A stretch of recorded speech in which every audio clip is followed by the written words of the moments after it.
Welcome to VDS YouTube channel. तो अपने बच्चों को संस्कार देने की बहुत आवश्यकता है।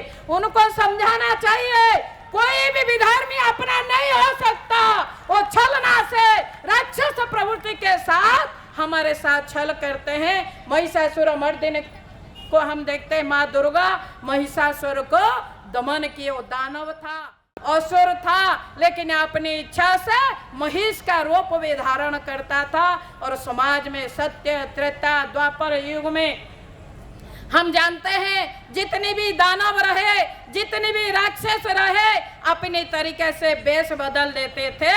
उसी प्रकार से आज भी वो दानव है, आज भी वो राक्षस है। आज हजारों की संख्या में संतों के ऊपर आक्रमण हो रहा है।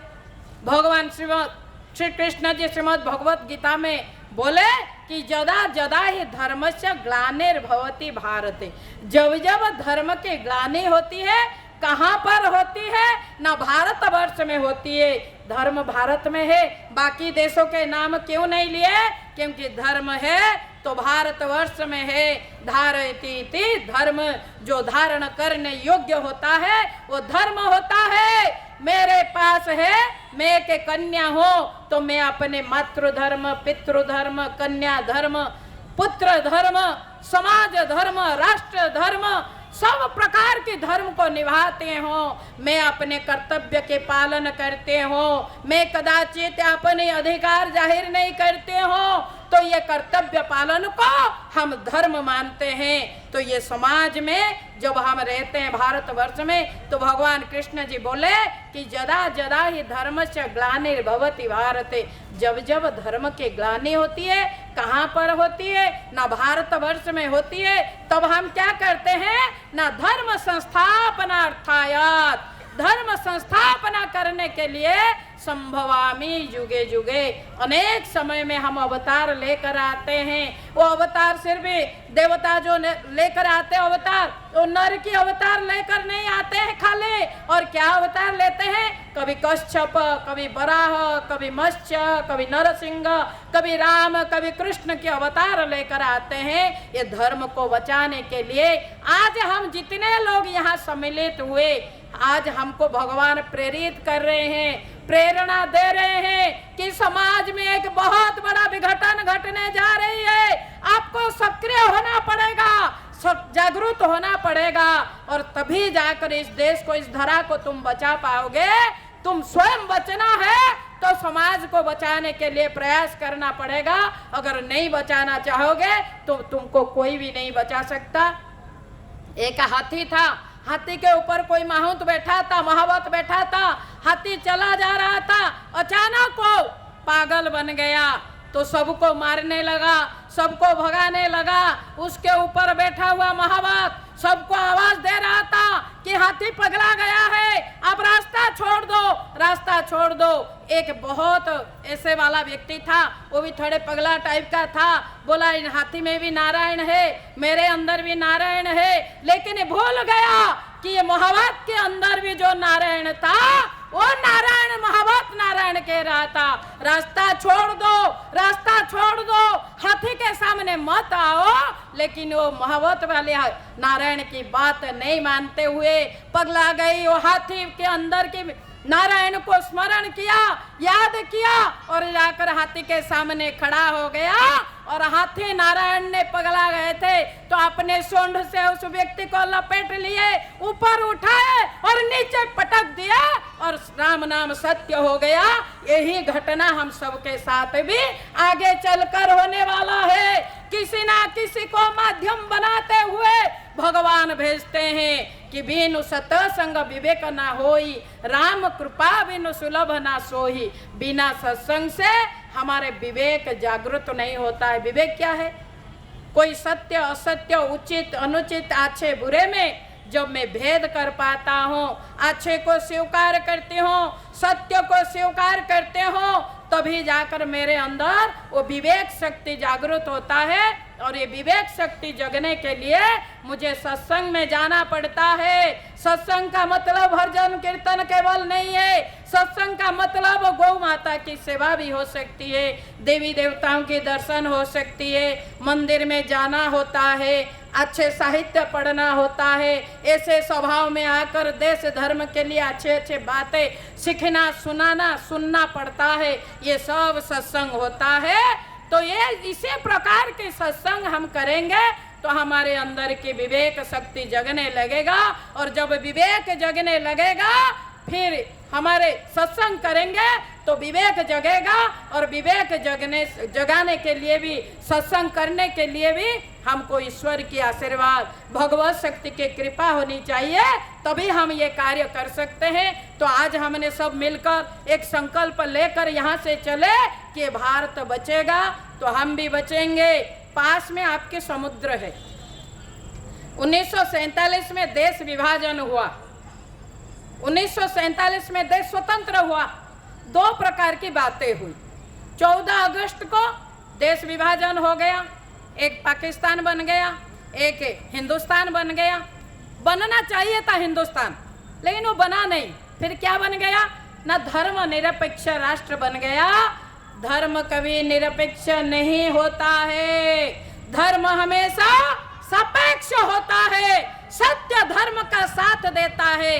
निरपेक्ष का अर्थ होता है सत्य असत्य दोनों तरफ खड़े हैं, ना मैं असत्य को कुछ बोल पाऊं ना मैं सत्य को बोल पाऊं, मौन रहना ही निरपेक्षता होता है। तो धर्म कदाचित, भारतवर्ष के धर्म सनातनी कभी निरपेक्ष नहीं होता है, वो हमेशा सापेक्ष होता है। तो भारत को धर्म निरपेक्ष राष्ट्र बना दिए। हिंदू, मुस्लिम, सिख, ईसाई हम है सब भाई भाई, ये गीत हमको सिखा दिया गया। लेकिन मैं तो सीख गई हिंदू क्योंकि सनातनी सर्वसंग होता है, सर्व कुछ सहन कर लेता है और सबका मान लेता है, सबको अपना बना देता है। लेकिन बाकी जब वंदे मातरम गान होती है, इसी भारत वर्ष में रहने वाले विधर्मी कुचक्री वो क्या करते हैं ना, बैठे बैठे हमको माँ की वंदना नहीं गानी है, वो नापाक शब्द है, हमारे कुरान में शरीयत में मना है, इसलिए हमको नहीं गाना है। तो क्या करेंगे? वहां पर खड़े खड़े खड़े भी नहीं होंगे, बैठे बैठे मोबाइल चलाएंगे, सीरियल देखेंगे, सिनेमा देखेंगे। वो 5 मिनट वो माँ को भी सम्मान नहीं देना नहीं जानते हैं। जो मेरा माँ को सम्मान देना नहीं जानता है, जो मेरा समाज को सम्मान नहीं देना जानता है, जो मेरे देवी देवताओं को सम्मान देना नहीं जानता है, जो मेरे देश की रक्षा करने के लिए संकल्प नहीं लेता है, वो कदाचित मेरा भाई नहीं हो सकता। हमारे मन में जो द्वंद्व पैदा किया जाता है, हमारे मन में जिस प्रकार के विचार को डाल दिया जाता है, हमको संकल्प लेकर जाना पड़ेगा, उस भ्रम से ऊपर उठना पड़ेगा। अगर भारत को बचाना है तो उस भ्रम से बाहर निकलो। हिंदू हम सब एक है, हिंदवः सोदरा सर्वे न हिंदू पतितो भवेत्, मम दीक्षा हिंदू रक्षा, मम मंत्र समानता। इस विचार को लेकर हम आगे बढ़ेंगे तभी देश बचेगा, धर्म बचेगा। हम अपने घर में संस्कारों को भूल गए। पहले जन्मदिन मनाते थे, जन्मदिन में घर में खीर पूड़ी लड्डू पेड़ा की भोग होता था, बच्चे नए कपड़ा पहनते थे, गौशाला में जाते थे, कहीं पर ऐसे लोग हैं जो भिखारी है उनको दान दे देते थे, मंदिरों में जाते थे। लेकिन आजकल के बच्चे क्या करते हैं? पॉकेट ऊंचा करके इतने इतने मोटे मोटे नोट की गड्ढे लेकर बड़े बड़े होटल में जाते हैं, खाते हैं, पीते हैं, मौज मजलिस करते हैं। ये मौज मजलिस करना हमारा जीवन का उद्देश्य नहीं है। अपने संतानों को अच्छे संस्कार दीजिए। अरे जन्मदिन हम मनाते हैं, मोमबत्ती नहीं बुझाते हैं। अभी दीप प्रज्वलन करते हुए हमने कहा असतो मा सद्गमय तमसो मा ज्योतिर्गमय मृत्युर्मांग अमृतम गमय।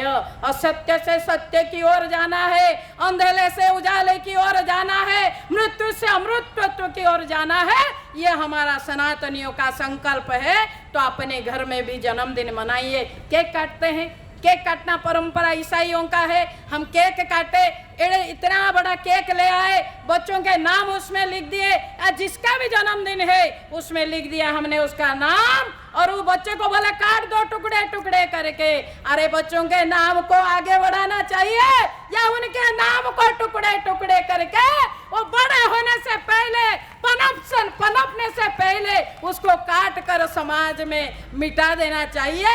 ये विचार करने की आवश्यकता है। तो जन्मदिन मनाएंगे तो हिंदुत्व की पद्धति पर, सनातनी पद्धति पर मनाएंगे, बच्चों को सिखाएंगे, अच्छे अच्छे बातें सिखाएंगे। और जन्मदिन के दिन हैप्पी बर्थडे ना कहते हुए, मोमबत्ती ना बुझाते हुए, केक ना काटते हुए, जितने जन्मदिन है, जितने साल के उनके जन्मदिन है, उतने ही दीपक जलाओ। और क्या बोलो, ये जो मंत्र, शुभम करोतु कल्याणम आरोग्यम सुख संपदम शत्रु बुद्धि विनाशाय दीप ज्योति नमस्तुते, दीप ज्योति परम ब्रह्म, दीप ज्योति जनार्दन, दीप ज्योति हरते पापम, शुभ दीपो नमस्तुते, असोतो मा सद्गमय तमसो मा ज्योतिर्गमय, मृत्युर्मांग अमृतम गमय कहकर उसको दुर्वा, अक्षत और जो भी पुष्प है उसकी अर्चना करो, तिलक करवाओ, उसके सारे रीति नीति पद्धति से उसको लड्डू खिलाओ। छोटे